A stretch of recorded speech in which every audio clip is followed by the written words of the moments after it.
주말 사이 있었던 주요 외신 헤드라인 함께 확인해보는 머스너 5 시간입니다. 지난주 금요일 뉴욕 증시는 주요 지표들에 집중하면서 주가가 크게 흔들리는 모습이 나왔습니다. 기대 인플레이션은 치솟고 그리고 소비자들의 심리는 크게 하락하는 모습이 시장 안에서 불안감을 키웠는데요. 그 지표들 먼저 다시 확인을 해보도록 하겠습니다. 일단 지난 금요일에 발표됐던 2월 소비자 심리지수 확정치가 64.7로 집계가 됐습니다. 1월 수치가 71.7이었기 때문에 7포인트나 떨어진 수치가 공개가 됐고요. 또 이달 8일에 발표됐었던 2월 예비치 그리고 시장 예비치를 모두 밑도는 모습을 보였습니다. 그리고 여기에 2월 1년 기대 인플레이션 확정치가 4.3%로 전월의 3.3% 대비해서도 1%포인트 급등하는 모습이 확인이 됐죠. 5년 장기 기대 인플레이션 또한 3.5%로 전월 대비 0.3%포인트 상승을 했는데요. 이는 95년도 이후 가장 높은 수치라고 하고요. 이에 따라서 인플레이션에 대한 불확실성도 급등하고 있는 상황입니다. 1년 불확실성은 전달 7.6%포인트에서 이번 달 들어서는 9.5%포인트로 크게 올랐고 5년에서 10년 불확실성 같은 경우도 6%포인트에서 현재는 8.2%포인트로 각각 높아진 모습을 보이며 이 경제에 대한 불안 심리를 계속해서 자극하고 있는 상황입니다. 또 S&P 글로벌이 이날 발표했던 2월 서비스업 구매 관리 지수도 예비치가 49.7을 기록했습니다. S&P 글로벌 서비스업 PMI가 위축 국면에 접어든 것은 지난 23년 1월 이후 처음 있는 일이고요. 이렇게 미국 경제를 지탱하는 소비 심리 약화와 인플레이션 고착화에 대한 우려가 커지고 있는 가운데 이제 시장은 이번 주에 발표하는 PCE로 향하고 있습니다. 그 외에도 주요 경제 지표들 이번 주에 많이 발표가 되는데요. 일단 24일에는 댈러스 연방은행의 2월 제조업 지수 발표가 있고요. 27일에는 1월 미국 내구자 주문, 그리고 지난해 4분기 국내 총생산 증가율 등도 함께 발표될 예정입니다. 그리고 이번 주에는 연준의 주요 인사들의 발언에도 관심이 쏠릴 수밖에 없겠는데요. 오는 26일에는 래피얼 보스틱 애틀란타 연은 총재, 27일은 미셸 보먼 페드 이사와 28일에는 굴스핏 총재의 발언도 잇따라 나올 예정입니다. 그리고 뿐만 아니라 또 26일 장 마감 이후 나올 엔비디아의 실적도 굉장히 중요하겠죠. 중국 인공지능 스타트업인 딥시크가 시장을 뒤흔든 이후 내놓는 첫 실적이 되겠고요. 일단 시장에 추정하고 있는 엔비디아의 지난 분기 매출액은 380억 달러로 전망되고 있습니다. 그리고 엔비디아 이외에도 여러 기업들의 실적 발표가 준비돼 있습니다. 오는 24일에는 도미노 피자나 25일에는 홈디포, 그리고 이베이나 세일즈포스 등의 실적도 공개가 될 예정인데요. 뿐만 아니라 이외에 트럼프 대통령의 관세 정책 또한 시장에는 변수로 작용될 전망이기 때문에 이번 한 주도 매일매일 발표되는 일정들 잘 점검해 보시는 게 중요할 것 같습니다. 그런 가운데 지난주 금요일과 주말 사이에 화제가 됐던 건 트럼프 대통령이 내놓은 미국 빅테크 관세와 관련된 보복 대응이 될 것 같습니다. 특히 유럽에서 이 미국 빅테크를 겨냥한 여러 가지 조치안들이 이루어지고 있는 가운데 그에 대한 보복을 과감없이 진행하겠다라는 내용을 다시 한번 공개를 했고요. 해당 내용을 자세하게 함께 확인을 해보시면 이 미국 우선 투자 정책을 통해서 첨단 기술 등 전략 산업에 투자하는 글로벌 기업에는 패스트트랙 절차를 도입하겠다고 밝혔지만 이 미국 행정부가 자국 빅테크의 디지털 서비스세 등 비상호적인 세금을 매기는 다른 나라에 대해서는 보복 관세를 부과하는 절차에 착수하겠다라고 밝혔습니다. 트럼프 대통령이 이번에 서명한 지침은 외국 정부가 미국 기업에 차별적인 세금이나 규제 등을 부과할 경우 보복 관세를 매겨서 불균형을 바로잡겠다라는 내용을 담고 있는데요. 트럼프 대통령은 미국 무역 대표부 등의 무역법 301조에 따라 프랑스나 오스트리아, 이탈리아, 스페인, 튀르키예, 영국 등 이 주요 7개국의 디지털 무역 장벽을 재조사하라고 지시하기도 했습니다. 또 트럼프 대통령은 이번 디지털 서비스세 시행국이 기술 분야에서 미국 기업의 성공을 방해하고 미국 복지에 기여해야 할 수익을 자국으로 빼돌리고 있다라고 비판했고요.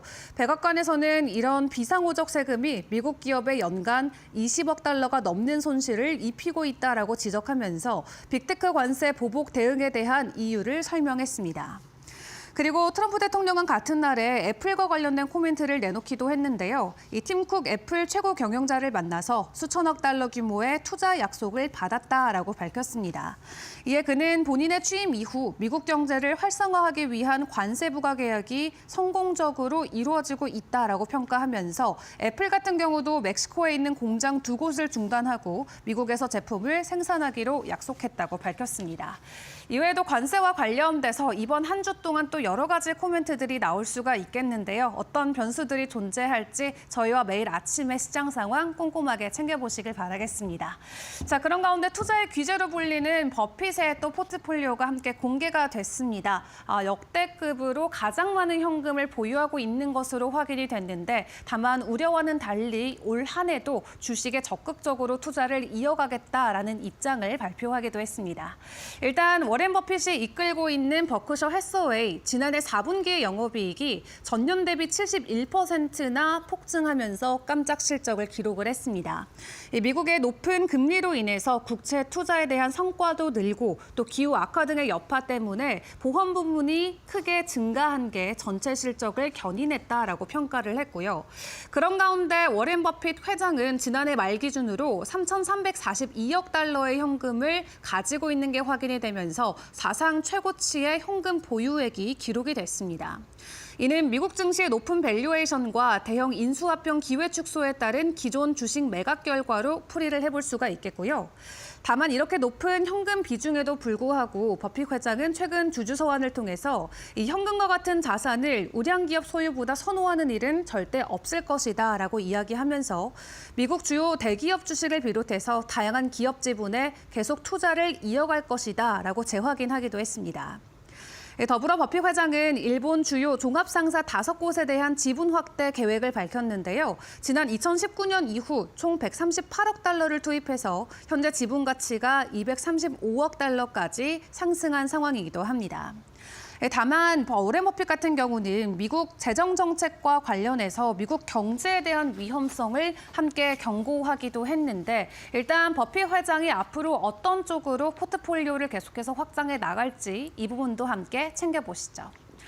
자, 그런 가운데 우버 CEO가 컨퍼런스를 통해서 테슬라 로보택시와 함께 손 안 잡는다라고 정확하게 이야기를 내놨습니다. 올해 로보택시 출시를 앞두고 테슬라 주가에 대한 모멘텀이 살아나고 있는 가운데 일단 우버와는 협력하지 않겠다라는 소식이 확실하게 전해졌는데요. 이 해당 코멘트를 함께 확인을 해보시면 일단 테슬라가 선보이는 로보택시를 놓고는 테슬라는 외부 파트너십 없이 독자적으로 로보택시 서비스를 출시할 것으로 보여지고 있습니다. 이에 따라서 오스틴에서 테슬라가 서비스를 선보이게 되면은 우버 그리고 웨이모와 경쟁하게 될 것으로 전망을 해볼 수가 있겠죠. 우버는 최근 몇 년 동안 자율주행차 기술에 집중하면서 여러 제조사나 파트너십을 맺고 관련 기업에 투자를 해왔고요. 그 웨이모와 함께 오스틴에서 자율주행 차량 서비스를 시작하고 올 여름에는 애틀랜타로 확장할 예정이라고 했습니다. 또 블룸버그에 따르면 테슬라의 로보택시 출시 그리고 웨이모의 사업 확장이 결론적으로 우버에게는 긍정적인 호재 모멘텀으로 작용이 될 수 있다라고 풀이를 하는데요. 이 승차 거래량 성장에 영향을 미치고 수수료 하락까지 이어질 수 있는 만큼 앞으로 우버의 변동성에도 주목을 해보시는 게 중요할 것 같습니다. 자, 그런 가운데 주말 사이 전 세계를 떠들썩하게 했던 소식이 있었죠. 바로 세계 2위 글로벌 거래소인 바이비트가 해킹됐던 사태입니다. 이 이더리움의 콜드 월렛이 해킹을 당하면서 무려 2조 원 규모의 이더리움이 탈취당하는 사태가 나타났는데요. 일단 온체인 데이터를 분석을 해본 결과 북한 해커팀의 소행인 것으로 시장에서는 판단을 하고 있는 가운데 그래도 기존의 해킹 사태와 다른 점은 가격 방어가 굉장히 잘 나왔다라는 부분이 될 것 같습니다. 일시적으로 이더리움이 8% 정도 하락하는 모습을 보이기는 했지만 거래소 측의 발빠른 대응으로 인해서 바로 주가 회복에 나섰고요. 되려 거래소가 해킹당한 이더리움의 물량을 다시금 확보하기 위해서 이더리움을 대량으로 매집하는 모습이 나오자 주가는 되려 반등하는 모습이 나오기도 했습니다. 다만 해킹 사태를 놓고 투자자들의 불안 심리가 가중되고 있는 가운데 앞으로 암호화폐 시장의 향방은 어디로 향하게 될지 시장 상황 저희와 함께 계속해서 점검해 보시기를 바라겠습니다. 지금까지 머스노 5 시간이었습니다.